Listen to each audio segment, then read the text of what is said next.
Dust howled across the plains like a wounded coyote that night, whispering through the cracks of the old barn where the truth waited to be found. The lantern flickered low, stretching long shadows across the weathered wood. Somewhere in the distance, a coyote's cry split the silence, mournful, lonely, and maybe a warning. She stood there, trembling, not from the cold, but from the storm inside her. Her name was Clara Dane, and she had secrets buried deeper than the bones in the Badlands. Her voice broke the silence, fragile as a thread. "I took it off, please," she whispered. The rancher froze. Eli Barrett, the man who'd seen death up close more than once, who'd tamed wild horses and stared down bandits without blinking, went pale as bone dust. The words hung heavy in the air, thick with fear and something else, truth. His eyes darted to her neck. The silver locket was gone. The same locket he'd told her never to remove. The one that wasn't just a keepsake, it was a promise. A protection. A warning. "Where is it?" Eli's voice rasped like gravel dragged across stone. Her breath hitched. "He found me, Eli. He said if I didn't take it off." Eli took a step forward, boots crunching on straw. "Who?" She didn't answer, but her tears did. They caught the lantern light like glass beads as she shook her head. Eli knew. He'd always known this day would come. The ghost of the past didn't stay buried forever, not out here, not when blood debt was still owed. He crossed the distance in 3 long strides, gripping her shoulders, his hands rough from years of ranch work. "Tell me, Clara, who was it?" Her voice came like a dying flame.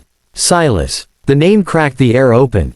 Eli's jaw tightened. He turned away, fists curling at his sides.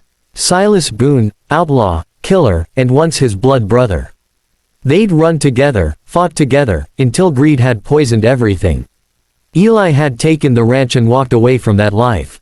Silas never forgave him. And now Silas had found Clara. "Where is he now?" Eli's tone was low, steady, too steady. "He said he'd be back before sunrise," she murmured. "He wants you, Eli. Said he's come to collect what's his." Eli stared at the dirt floor, breathing slow, trying to cage the fury that clawed inside him. Then, without a word, he walked to the gun rack and reached for the Colt .45 that had slept too long. "Eli, please." He looked over his shoulder. "I told you never to take that locket off, Clara. You don't understand what you've done." She flinched, guilt flashing across her face. "I didn't have a choice.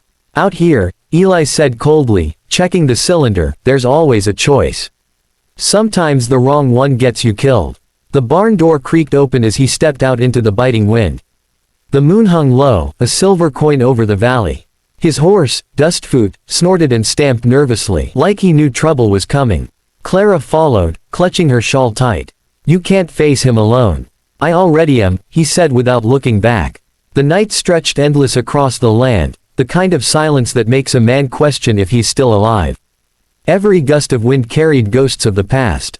He could almost hear Silas's laugh, that low, cruel chuckle that used to echo across canyon walls.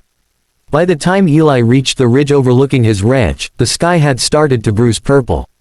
He saw it then, 3 horses tied near the main house, their riders like dark stains against the pale moonlight. Silas didn't come alone. Eli's pulse quickened. He crouched behind a stack of barrels, studying the shadows near the porch. Then he heard the voice, unmistakable.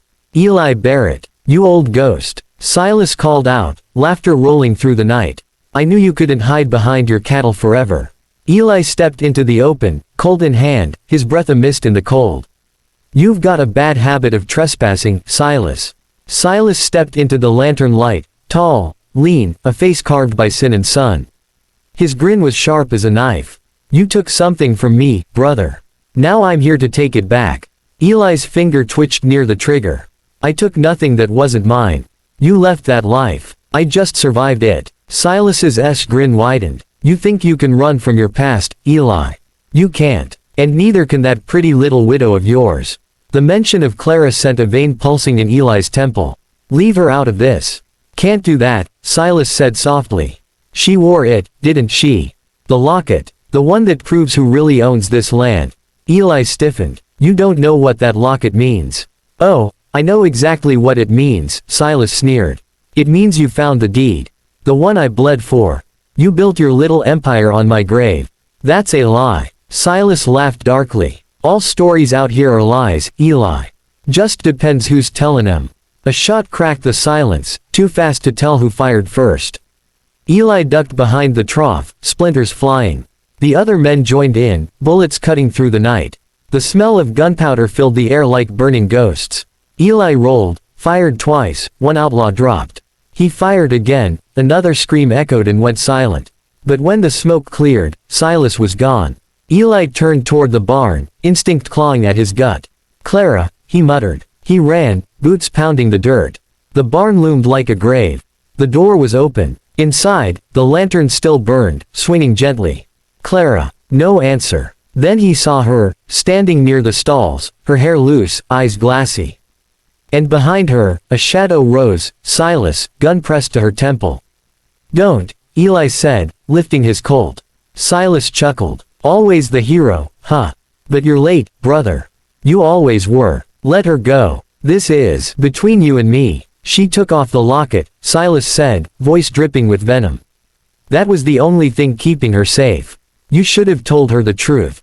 Clara's lips trembled. "Eli, what truth?" Eli's breath hitched. He could still hear the words of the old deed Silas had forged years ago, blood-sealed, cursed by a dying preacher who'd warned them both. Whoever wore the locket was bound to the land, and the one who betrayed the pact would lose everything, including the one he loved. "Clara," Eli said quietly, eyes locked on hers, "you've got to trust me now." Silas's smile twisted. Too late for trust. Eli moved first. The world exploded in thunder, 2 gunshots, 1 scream. The lantern shattered, fire flaring against the dry straw.